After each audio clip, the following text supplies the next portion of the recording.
ada pengertian atau definisi atau kalimat-kalimat seperti Indonesia gelap, Indonesia emas, lalu tak kabur aja dulu.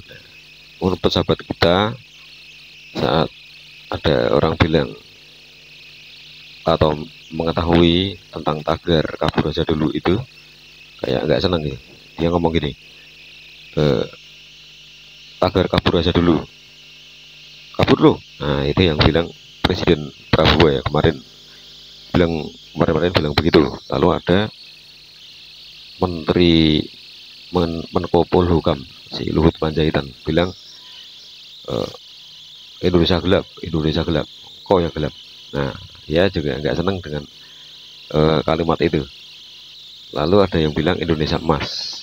Indonesia emas itu dalam artian Indonesia yang maju seperti negara-negara Eropa seperti Inggris, Perancis, Belgia, begitu ya. Jadi rakyat jelatannya itu bisa tersejahterakan, ya. Tidak perlu merana ngenes kerja dengan gaji kecil bertahun-tahun, yang mana kerjanya di sebuah tempat yang gajinya kecil itu hanyalah sebagai tempat pelarian atau dalam keadaan sangat terpaksa, karena jika tidak demikian tidak makan. Itu semua dikarenakan negara tidak becus mensejahterakan rakyatnya ya. Jika di negara beradab, negara makmur seperti negara-negara maju yang di benua Eropa kayak Belanda dan sebagainya, ada simbol atau ada kalimat, ada definisi bahwa 99% kemiskinan itu adalah kesalahan pemimpinnya. 99%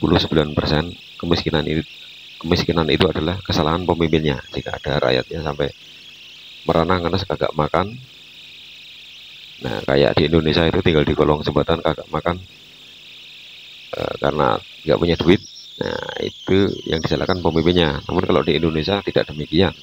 Indonesia DL, derita lo lah, lo kagak makan itu urusan lo, kok jadi nyalain pemerintah sih. Nah kan Indonesia itulah sebuah ketidakberadaban yang diwariskan sejak zaman Soekarno ya.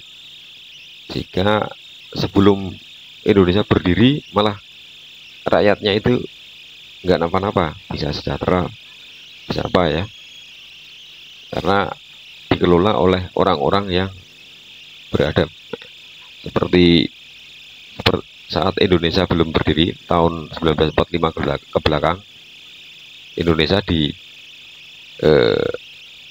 oleh orang-orang yang katanya tidak beradab lah, itulah ya. Namun nyatanya pada saat itu sistem pemerintahannya bisa benar, tidak memihak pada golongan tertentu, dan rakyat miskinnya, rakyat jelatanya diberikan kesejahteraan yang maksimal. Contoh pekerja pada zaman Hindia Belanda itu makanannya betul-betul diperhatikan, dan gizi makanannya juga betul-betul diperhatikan, seperti makan buah apa. Nah, tentang hal ini tidak akan didapatkan di media nasional karena ini urusan sensitif, namun hanya diberitakan atau disiarkan oleh media-media yang kredibel lah, saya sebut begitu.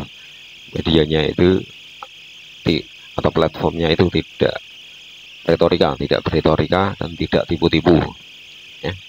Namun betul-betul menjalankan perintah Sang Pencipta dengan sebaik mungkin.